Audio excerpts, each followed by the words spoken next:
السلام علیکم ګرانو مینوالو، زه ارمان ارمانی تاسو سره یو ځل بیا د پښتو ادبي ملاقاتونه په پروګرام کې مخاطب یم.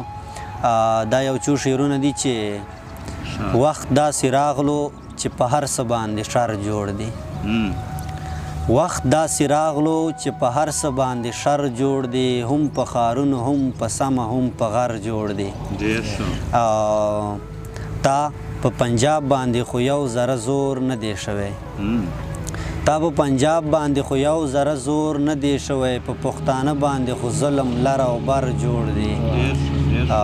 تا په پنجاب باندې خو یو ذره زور نه دی شوی، په پښتانه باندې خو ظلم لر او بر جوړ دی. زه به ټپې کوم جانانه ته رباب راواخله، زه به ټپې کوم جانانه ته رباب راواخله، یخه هوا ده او موسم ښه برابر جوړ دی. زه به ټپې کوم جانانه ته رباب راواخله، یخه هوا ده او موسم ښه برابر جوړ دی.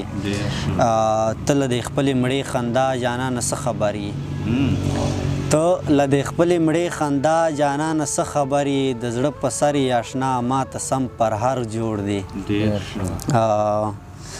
تا په سپین مخ باندې تور ټکی څومره ښه ښکارېږي، تا په سپین مخ باندې تور ټکی څومره ښه ښکارېږي، څومره مزه کوي او څومره په هنر جوړ دی. مقصد ده چې زه ارماني بې له جانانه ژوندون نشم کوی، زه ارماني بې له جانانه ژوندون نشم کوی، د ژوندانه هر یو ساعت مې په دلبر جوړ دی.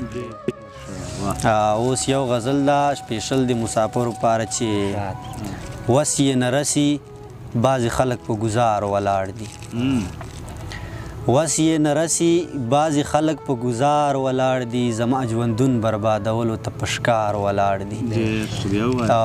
مننه.